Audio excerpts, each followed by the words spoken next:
And from my perspective, I could feel the difference in the classroom. I could feel that the whole class seemed a little bit more like a community. Hi y'all, Doc Martha here. I'm a licensed clinical psychologist. I've been working with children and families for the last 20 years and doing trauma-informed schools work for the last 13. Today I want to talk about identity. I believe it's important to talk about identity in part because there's a way, especially in the Western world, where identity gets truncated to mean your identity is the thing you're doing in this moment. So if you're a teacher and you're at school, in that moment you're a teacher. And if you're at home and you have children, now you're in your parent role. But all of us are so much more than just the things that we do either for work or even at home. Your identity is composed of so many things that you do for work, but also things that you do for fun. Things that you don't want to do for fun are part of your identity. The relationships that you're in are part of your identity, whether those are partnerships or friendships or found family.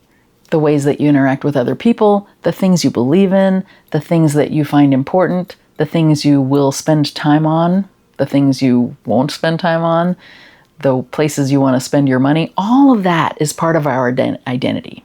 As a psychologist, I'm really interested in identity because our identities drive our beliefs, our values, and ultimately our behaviors.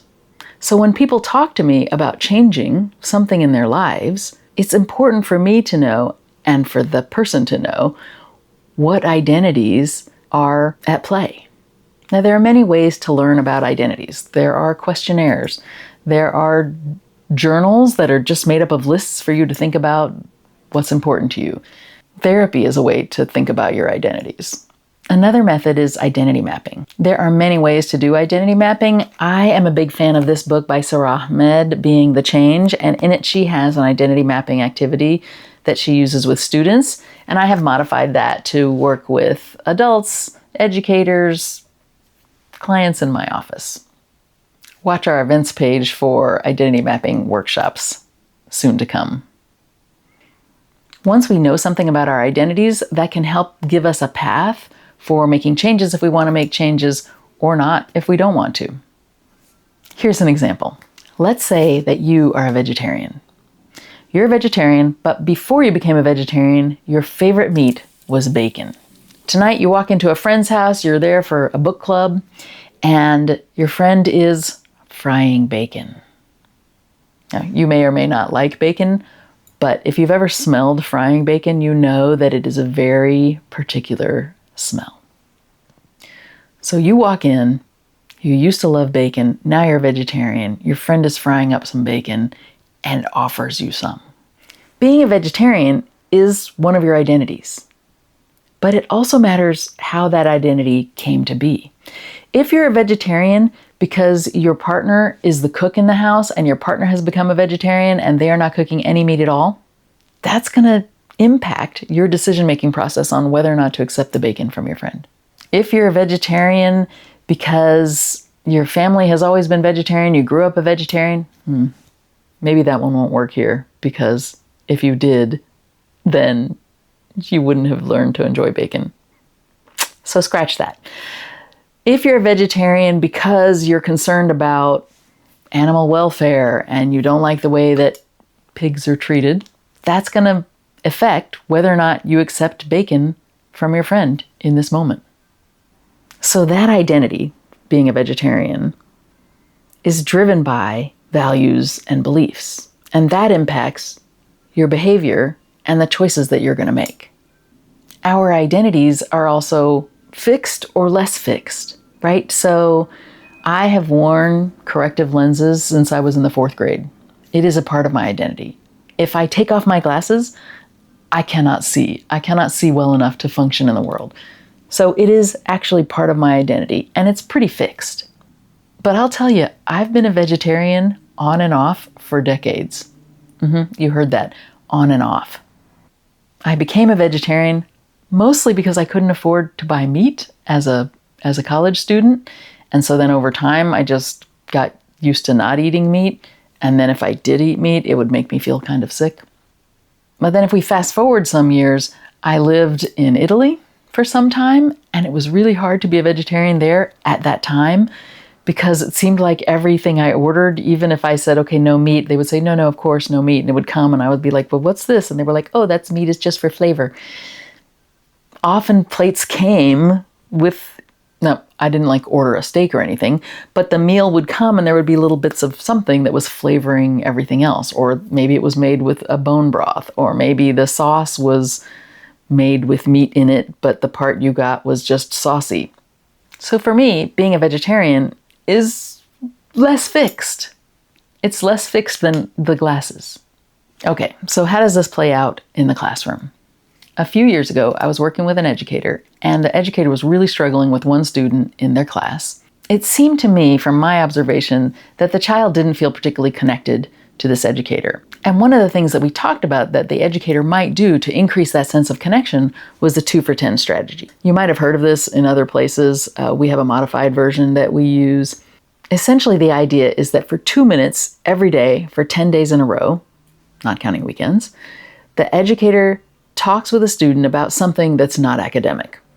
This can be a really powerful tool, but it requires that the educator talk about themselves.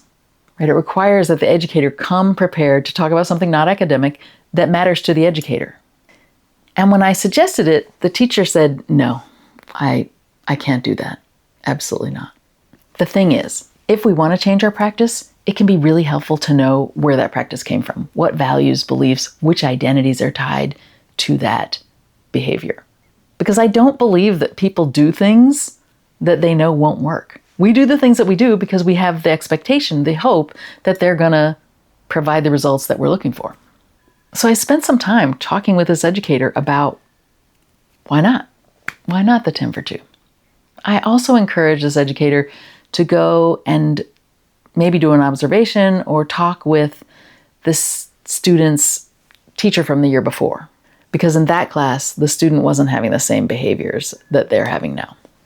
So this educator talked about their coach and that the coach had said, under no circumstances are you making friends with students. And actually, I kind of also agree. I don't think teachers are supposed to be making friends with students. But this coach was adamant about it and said things like, don't put up pictures of your family, do not share anything about your personal life with your students. She was very clear on that. And for the 10 for 2 to work well, as you may recall, it requires that the educators share a bit about themselves. So that made sense to me why the educator didn't want to do it. And then the educator went and observed the teacher from the previous year. And we had a conversation about it. And I asked the educator, in what ways do you see that teacher connecting with their students? And the educator said, wow, that teacher is sharing so much of themselves. They have pictures. That educator didn't have children, but pictures of their pets, that they were playing music, which was the teacher's playlist. So now the students know what kind of music the teacher likes to listen to, at least in the classroom. That educator was doing a read aloud, so elementary school. And as they were discussing the book with the children, they were talking about themselves and their own experience with, I think it was snow, and sharing about their first time in the snow. Now, that educator wasn't talking about any deep, dark secrets or sharing the intimate details of their home life. But the educator I was working with was like, she really is sharing a lot of things.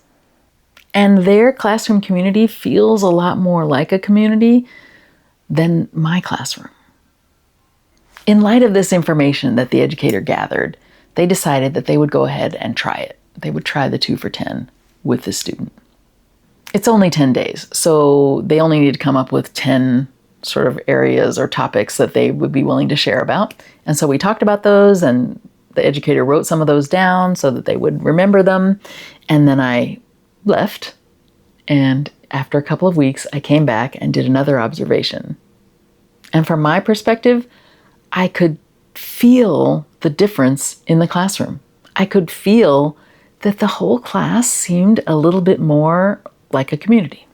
And then I had the follow-up time with the educator, and I asked, how did it go? What happened? And the educator told me that not only had the 2 for 10 really seemed to help with the relationship the educator was having with that one student, but that the educator felt a little freer in the classroom in general, and was sharing small parts of their identity with the students. And the educator themselves could feel that it had shifted their practice in the classroom.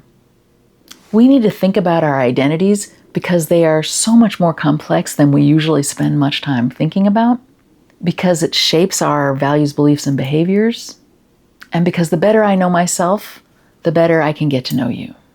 What are some identities that you share with your students? Drop it in the comments below. And as always, like and subscribe for more content. Take care, y'all.